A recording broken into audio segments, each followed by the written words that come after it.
So we're still here in the bookstore, first edition. It's a name that must be a real name somewhere in the world. I gather that there are many bookstores who are actually called first edition. Anyway, last time we've read all kinds of books here. Cleansing of the Fane, Biography of Berenzia, The Refugees, that's the last one we've read. It was a long one, it was a good one, I didn't understand it fully, but what do you know. At least it gave me a light armor upgrade, because it was a skill book, and it was about leather armor, so it's connected. What do we have here? Darkest Darkness, more Beggar Prince. Now this one is new. The Last King of the Ayleids. Let's read it. I like the Ayleids. It's the history of the Elder Scrolls. So, yeah. The Last King of the Ayleids by Herminia Cinna. It's a nice name. The Ayleids, or Heartland High Elves, ruled Cyrodiil in the long ages of myth before the beginning of recorded history. One of the earliest recorded dates, in fact, is the fall of the White Gold Tower in the First Era 243, which is commonly assumed to mark the end of the Ayleids. Although Ayleid rule over all of Cyrodiil was indeed broken in 243, there was only one of the most obvious stages near the end of a long decline. The first 2 centuries of the First Era saw increasing strife between the great Ayleid lords of Cyrodiil. Alessia appears to have taken advantage of a period of civil war to launch her uprising. Imperial historians have traditionally attributed her victory to intervention from Skyrim, but it appears that she had at least as much help from rebel Ayleid lords during the siege of White Gold Tower. And I just want to say that Skyrim has been mentioned quite a lot in the books I've read so far. And the funny thing is, not really funny, Oblivion came before Skyrim, so I guess when people were thinking in what region will the next Elder Scrolls be played, Skyrim is a very logical choice. Anyway, the popular image of the Ayleids as brutal slave masters is based in fact, of course, but it is less well known that a number of Ayleid princes continued to rule parts of Cyrodiil after 243 as vassals of the new Empress of Cyrodiil. This suggests either that Ayleid rule was not universally detested, or that Alessia and her successors were more pragmatic than is traditionally believed, or perhaps some of both. In any event, excavations at a number of Ayleid sites show continued occupation and even expansion during this so-called late Ayleid period. At first, many Ayleid lords continued to rule as vassals. I don't know if you say that like vassals or vessel, but a vessel is like a ship, so I don't know. Vassals of the new human regime. In some cases, Ayleid supporters of Alessia were even rewarded with new lands taken from slain enemies. It is not clear to what extent human slavery continued under the Cyrodiilic Empire. Humans continued to dwell in the Ayleid-ruled areas of Cyrodiil, but there is nothing definitive to show under what terms. Well, there was definitely slavery up till very recently in Morrowind. This was an uneasy relationship from the beginning and was not destined to last long. Resentment at the continued presence of Ayleid nobles within the empire was a contributing factor to the rise of the so-called Alessian Order, founded by Maruk. Heard that name before. The first victims of the Alessians were the Ayleids of Cyrodiil. In the early 300s, the surviving Ayleid communities in human-ruled areas were obliterated one by one, the refugees temporarily swelling the power of the remaining Ayleid lordships. Then, in 361, the Alessians gained control of the empire and enforced the Alessian doctrines throughout its domain. The Ayleid lordships were abolished. Enforcement of this decree does not appear to have required much direct violence. It seems that by this point the balance of power was so overwhelmingly against them, and their fate so long foreshadowed, that most of the remaining Ayleids simply left Cyrodiil, eventually being absorbed into the elven populations of Valenwood and High Rock. Indeed, the rise of the Dereni hegemony may be linked to this exodus of Ayleids from Cyrodiil, a connection so far little studied by historians. Still, a remnant Ayleid population seems to have survived the rule of the Alessians, because we hear of the last king of the Ayleids joining the Battle of Glanumbria Moors, where the Derenis decisively defeated the Alessians in 482. How this king's people survived the preceding century is unknown. We do not even know who they were, although recent research points to Nanalada as a possible resting place of this last king. Where the hell is that? Unfortunately, in the current state of the Empire, funds are no longer available for proper scientific investigation of such extensive ruins. So the answer to these questions will have to be left to future generations. Will not be answered in this game, I'm afraid.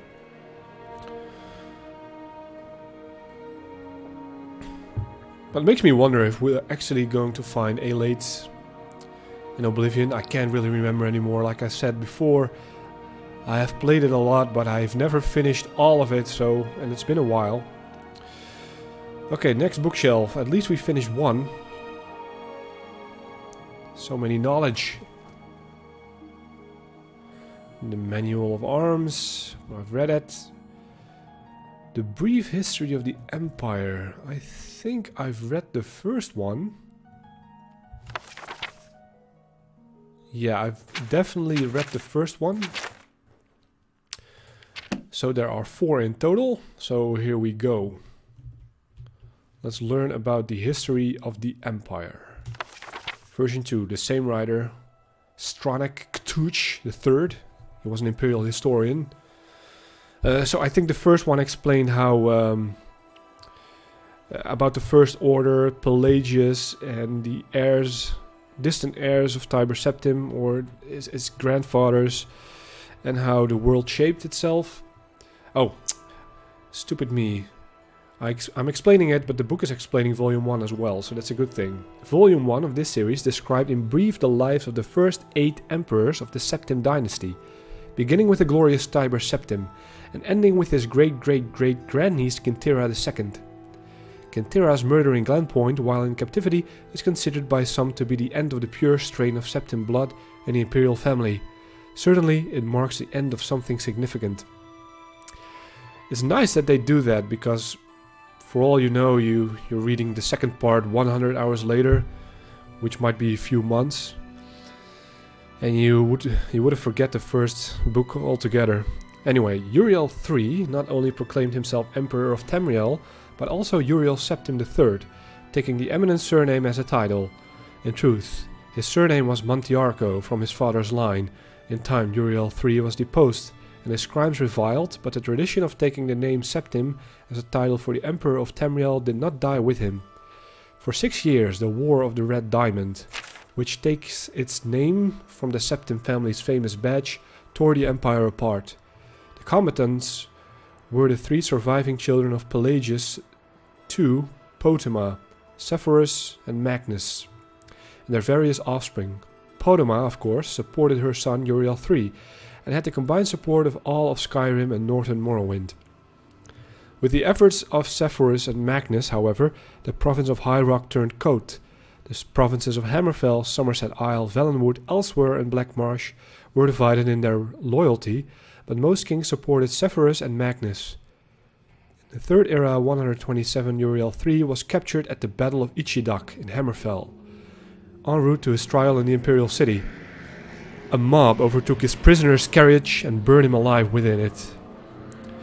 His captor and uncle continued on to the Imperial city, and by common acclaim was proclaimed Severus I, Emperor of Tamriel.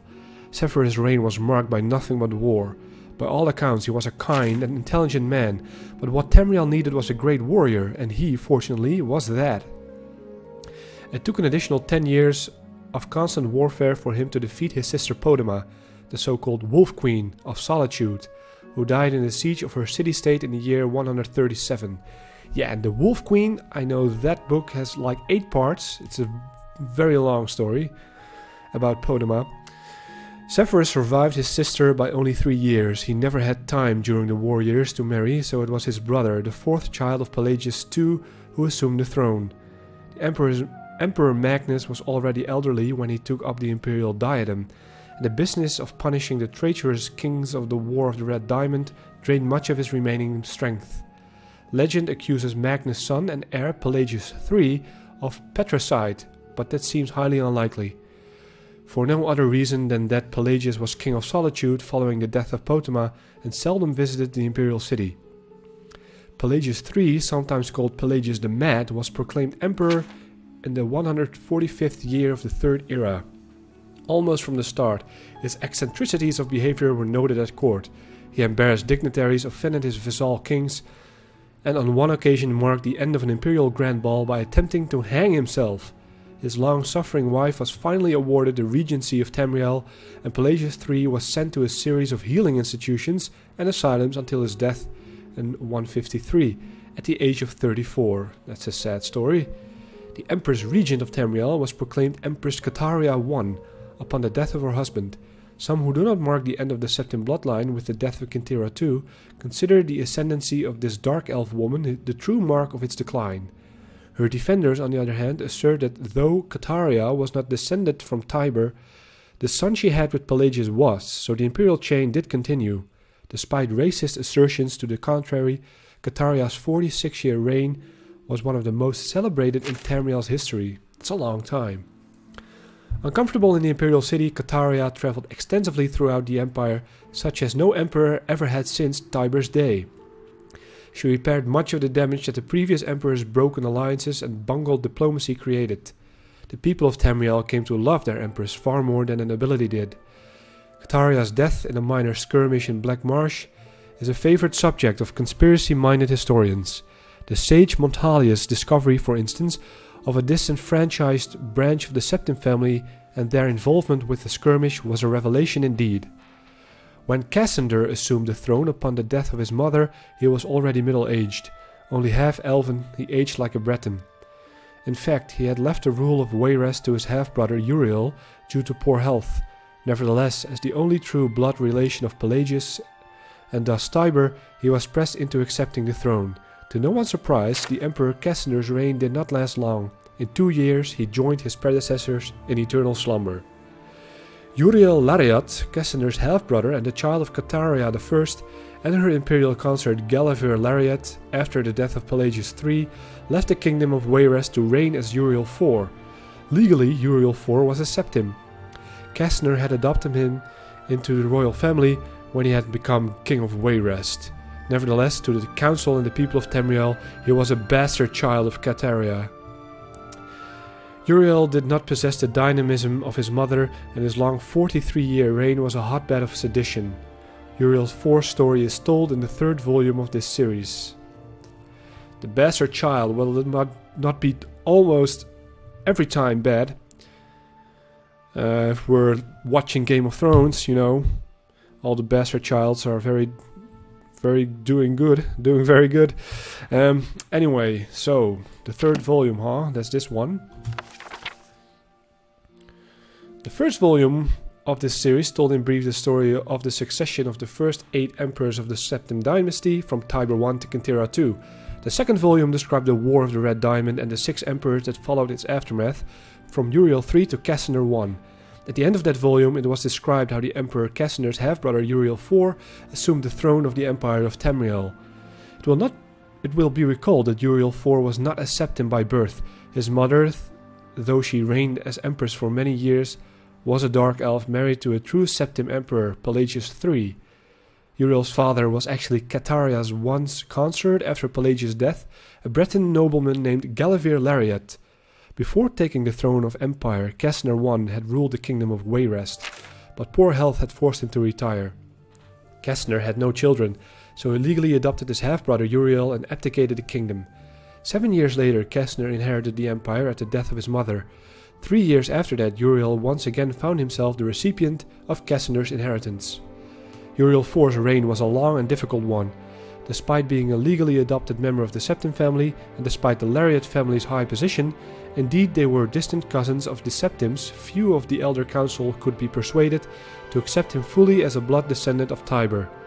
The council had assumed much responsibility during Cataria's I's long reign and Cassander I's short one, and a strong-willed alien monarch like Uriel IV found it impossible to command their unswerving fealty.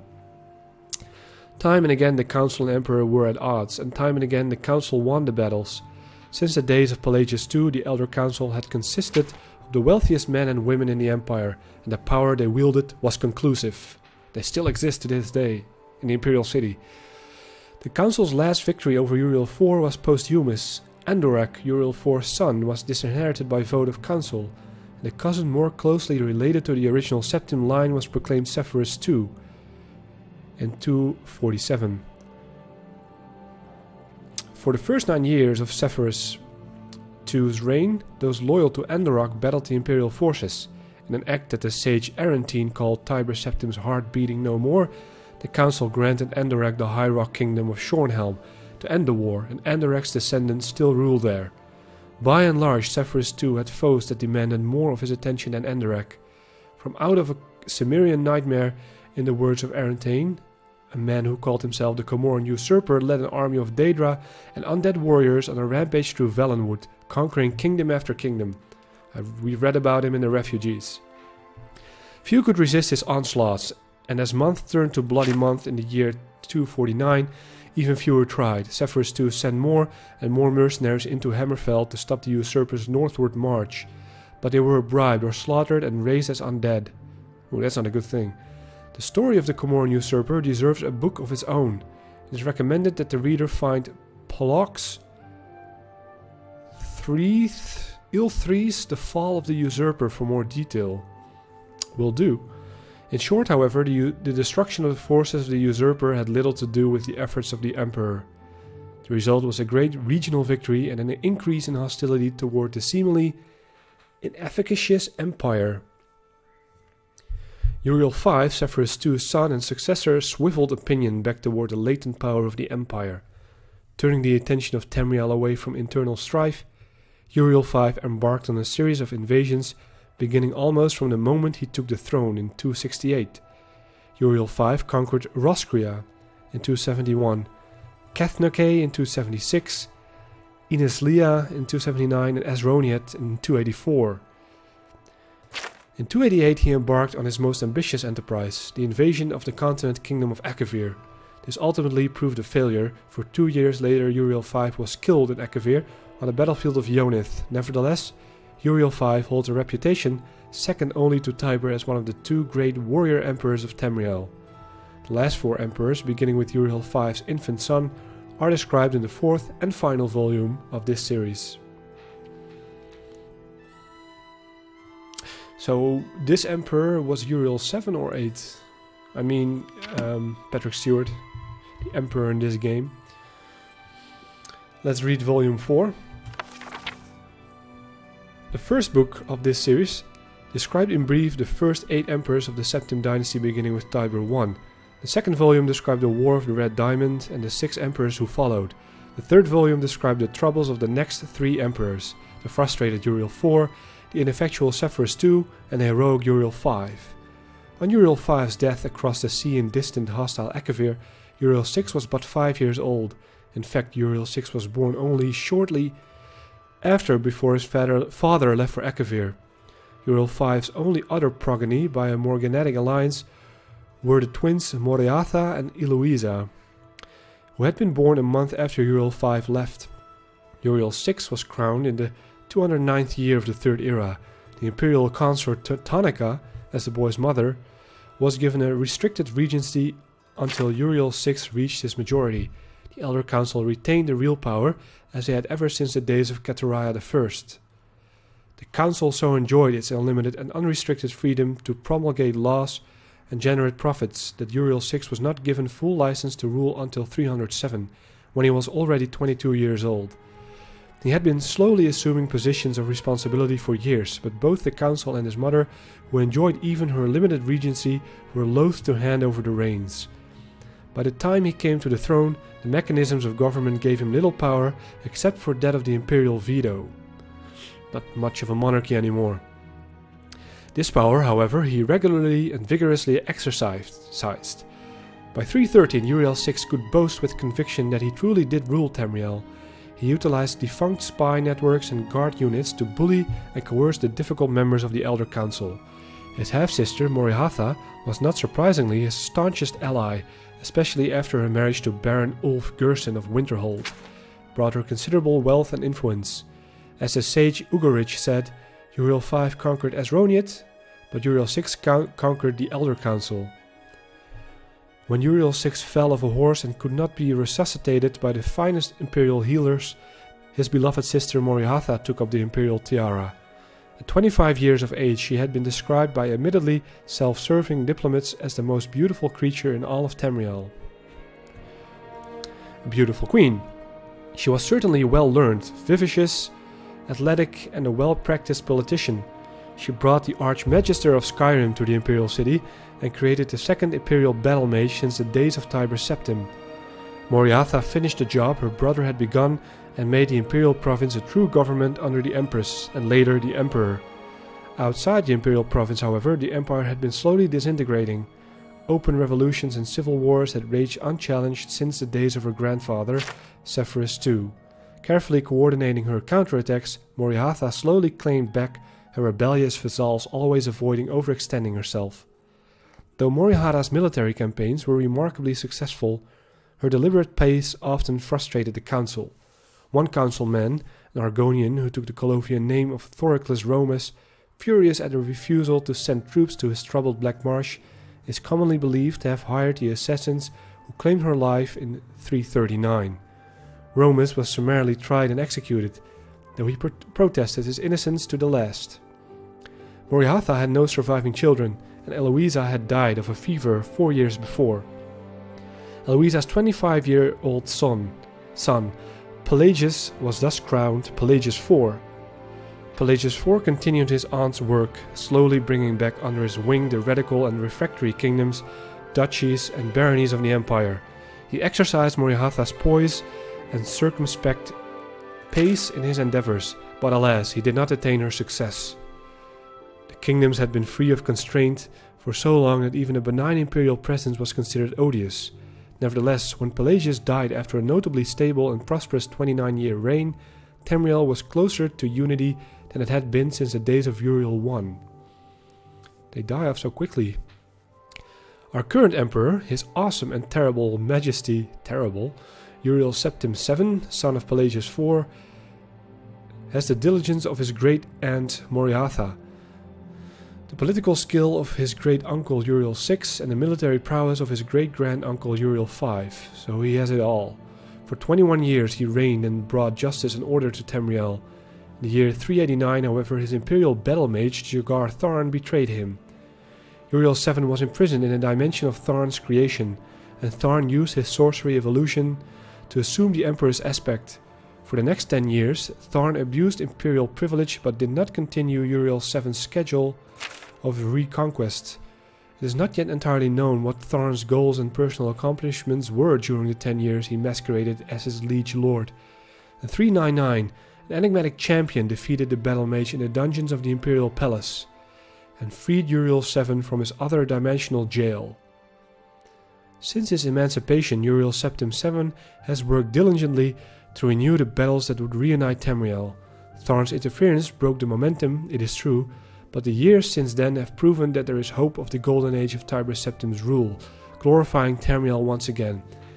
And now that I've read earlier about the champion, I think these events, with Jagar Tharn replacing the Emperor, were depicted in the first Elder Scrolls game, Arena.